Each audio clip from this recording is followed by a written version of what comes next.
Hi all. In last part we discussed about Abrahamic religions. We also discussed that Abraham is common patriarch of the Abrahamic religions including Judaism, Christianity and Islam. In Judaism he is the founding father of the covenant of the pieces, that is the special relationship between the Hebrews and God. In Christianity he is the spiritual progenitor of all believers, Jews or Gentile. And in Islam, he is seen as a link in the chain of prophets that begins with Adam and culminates in Muhammad. This is Abraham's family tree. It starts from Adam and then comes to Abraham's father Terah. Then Abraham has had two sons, one Ismail from wife Hagar and Isaac from wife Sarah. Isaac has two sons, Esau and Jacob. Jacob is also called Israel. Then Jacob had 12 sons and one daughter. There is one term, Canaan. What is that? Canaan was a Semitic speaking civilization and region in the ancient Near East during the late second millennium BC. The name Canaan appears throughout the Bible where it corresponds the areas of modern day Israel, Palestine and Jordan. We will see that under the leadership of Joshua, the Israelites conquered Canaan, which had previously been divided into seven city states. So, this is the area of Canaan. Then comes one term, promised land. What is that? Promised land, also known as the land of milk and honey, is the land which, according to the Tanakh or Hebrew Bible or Old Testament, God promised and subsequently gave to Abraham and to his descendants. On the day the Lord made a covenant with Abraham and said, to your descendants I give this land from the Wadi of Egypt to the great river, the Euphrates, the land of Canaanites, Kenizzites, Cadmonites, Hittites, Perizzites, Rephites, Amorites, and Canaanites. So, God promised this land to Abraham and his descendants. He later confirmed the promise to Abraham's son Isaac and then to Isaac's son Jacob. The book of Exodus describes the promised land in terms of the territory from the river of Egypt to the Euphrates River.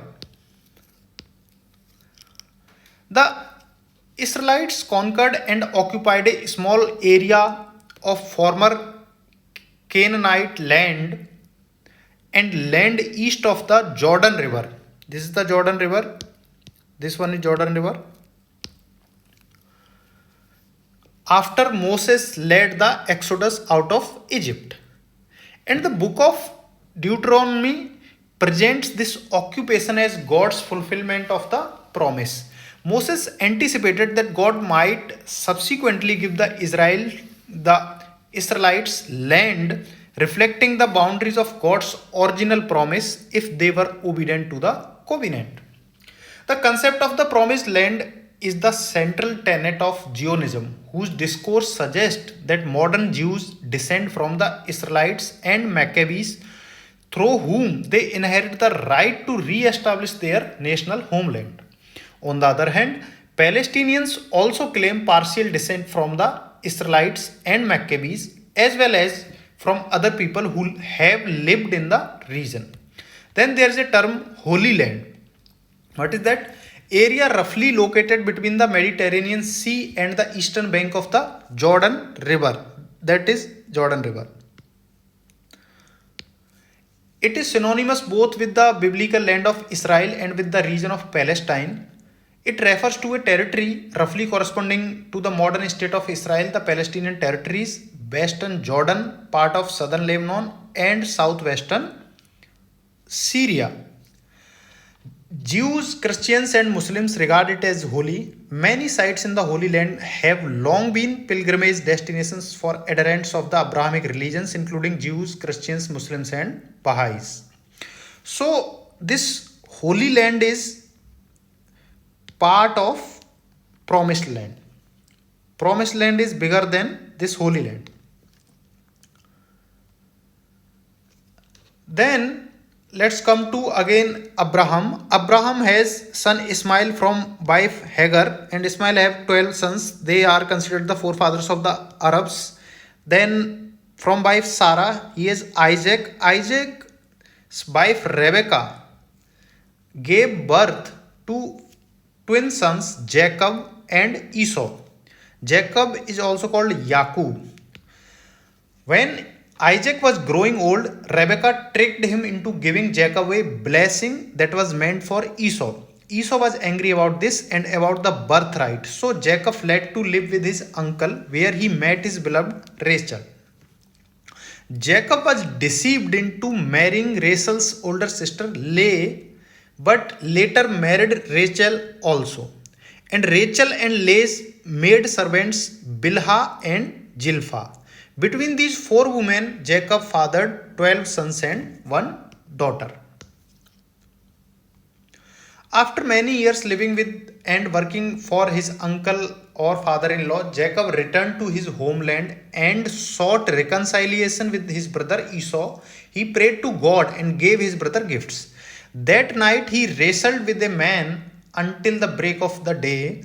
As the dawn broke, Jacob demanded a blessing from the man, and the man revealed himself as an angel.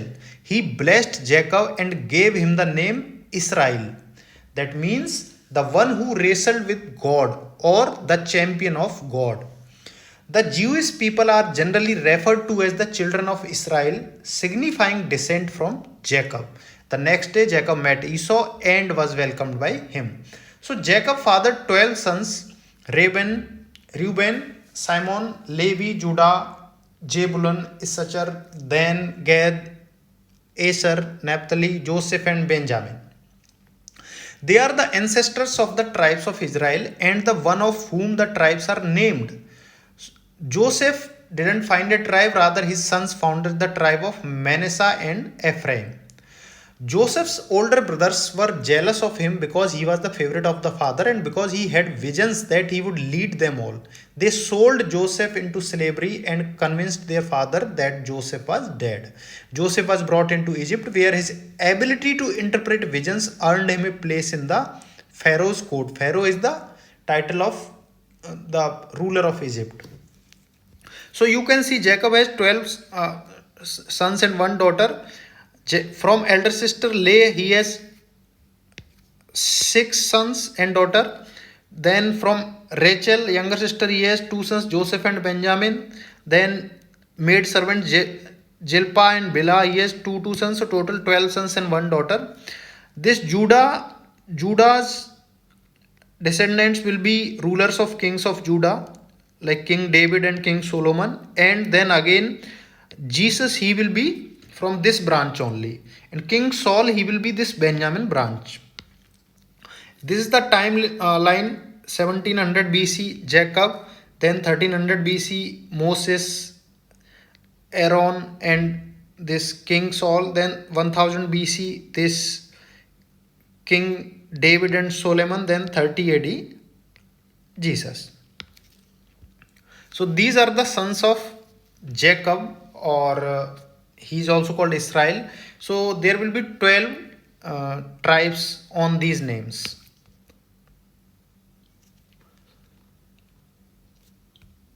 You can see these are the 12 tribes. This is Judah, Simeon, Reuben, Gad, Manasseh, Asher, Zebulun, Naphtali, Asher, then Ephraim, Benjamin. These both were sons of Joseph. Through a famine, Jacob went to Egypt with his family because there was food in Egypt. Over the years, the Egyptian turned the Jews into slaves for labor. What happened? Moses, also known as Moshe Rabbeinu, is the most important prophet in Judaism and an important prophet in Christianity, Islam, and Baha'i faith, and a number of other Abrahamic religions. In the biblical and Quranic narrative, he was the leader of the Israelites and lawgiver. According to the book of Exodus, Moses was born in a time when his people, the Israelites, were increasing in population and they were enslaved minority in Egypt. Because their population was increasing, so the Egyptian pharaoh, that is ruler, worried that they might ally themselves with Egypt's enemies. So Moses' Hebrew mother secretly hid him when the Pharaoh ordered all newborn Hebrew boys to be killed in order to reduce the population of the Israelites. Through the Pharaoh's daughter, the child was adopted as a foundling from the Nile River and grew up with the Egyptian royal family. After killing an Egyptian slave master who was beating a Hebrew, Moses fled across the Red Sea to Midian, where he encountered the angel of the Lord speaking to him on Mount Horeb, which he regarded as the mountain of God. God sent Moses back to Egypt to demand the release of the Israelites from slavery. After the Egyptian plague, Moses led the exodus of the Israelites out of Egypt and across the Red Sea, after which they based themselves in 8 biblical Mount Sinai, where Moses received the 10 commandments. After 40 years of wandering in the desert, Moses died within sight of the promised land on Mount Nebo. However, because the people neglected to obey God's law, he made them wander in the desert for 40 years until that generation had died. Moses' next year, Joshua finally led the people in and served as military commander in taking over the promised land. So, Israelites refers to the people whom the Hebrew Bible describes specifically as the direct descendants of any of the sons of the patriarch Jacob. His descendants as a people are also collectively called Israel, including converts to their faith in worship of the national god of Israel, Yahweh. The first record of the name Israel occurs in this Merneta stele erected for Egyptian pharaoh Merneta in 1209 BCE. Historians see this Israel in the Central Highlands as a cultural and probably political entity, more an ethnic group rather than an organized state. Following Joshua's death, Israel was ruled by a succession of judges. Then Samuel is a figure who, in the narrative of the Hebrew Bible, plays a key role in the transition from the period of the biblical judges to the institution of a kingdom under Saul, and again in the transition from Saul to David.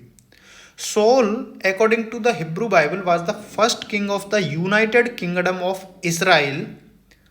His reign, traditionally placed in the late 11th century BCE, supposedly marked a transition from a tribal society to statehood. I am repeating, Saul's reign was a transition from the tribal society to statehood, because before that there were 12 tribes, and then they all united in this united kingdom of Israel, or united kingdom of Israel and Judah.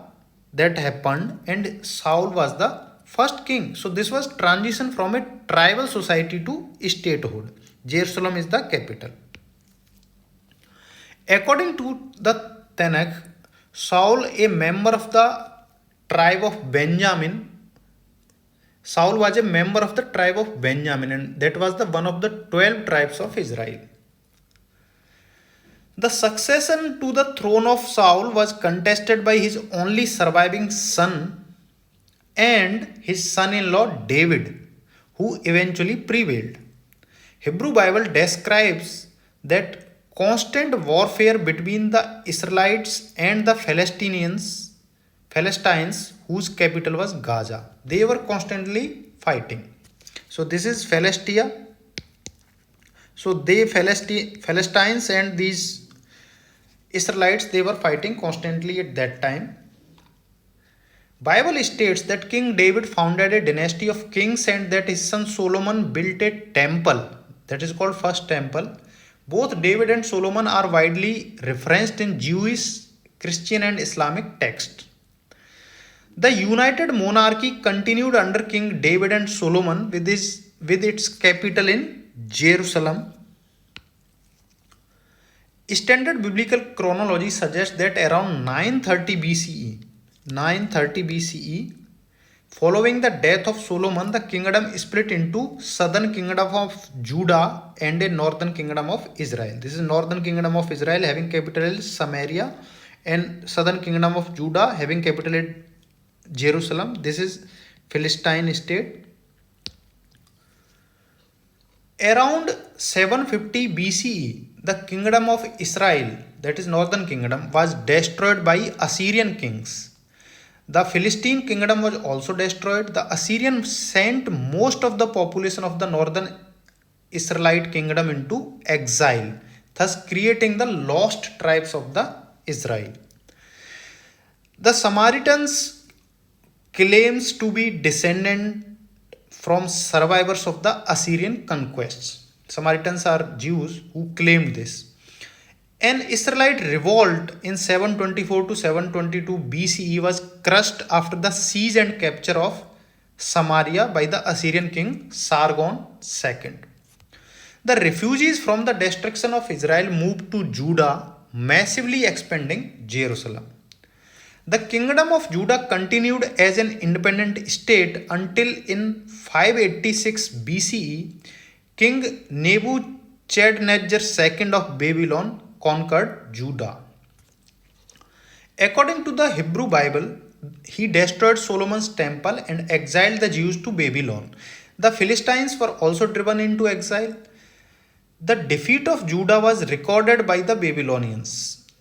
The Babylonians records and Hebrew Bible suggest that the Judean king switched allegiances between the Egyptians and the Babylonians, and the invasion was a punishment for allying with Babylon's principal rival Egypt. The exiled Jews may have been restricted to the elites. The Judean elites was exiled to Babylonia, and this is regarded as the first Jewish diaspora. So this is the route, they were exiled by that route to this place. If you could remember, Abraham's father Terah, he was living somewhere here in Ur, and when God asked Abraham to go to Holy Land, he migrated from this place to this place. In 538 BCE, Cyrus the Great of Persia conquered Babylon and took over its empire. Cyrus issued a proclamation granting subjugated nations religious freedom, including the people of Judah. So, according to the Hebrew Bible, 50,000 Judeans led by one leader returned to Judah. This 70 years period is known as the Babylonian captivity. From the time when they were brought to Babylon and now when they were going back. A new second temple was constructed and old religious practices were resumed. A second group of 5,000 returned to Judah in 456 BCE. Modern scholars believe that the final Hebrew version of the Torah and books of Kings date from this period, as after returning, Israelites adopted an Aramaic script which they brought back from Babylon. This is the current Hebrew script. The Hebrew calendar closely resembles the Babylonian calendar and probably dates from this period. So you can see this area is under control of Cyrus the Great. In 333 BCE, the Macedonian ruler Alexander the Great defeated Persia and conquered the region. So this is the empire of Alexander the Great. You can see now this region is under Alexander the Great. After death of Alexander the Great, his generals fought over the territory he had conquered, and Judah became the frontier between the Seleucid Empire and Ptolemaic Egypt. You can see this is Seleucid Empire and this is Ptolemaic Egypt. So now this area has become the frontier between these two. Eventually, it became part of Seleucid Empire in 200 BCE. The first translation of the Hebrew Bible was made in 3rd century BCE Alexandria during the rule of Ptolemy II Philadelphus for the Library of Alexandria. You probably would have heard this name Ptolemy II Philadelphus if you have read about Ashoka the Great. He mentions this name in many places. So this was part second of this topic. We will continue in next part. Take care. Bye.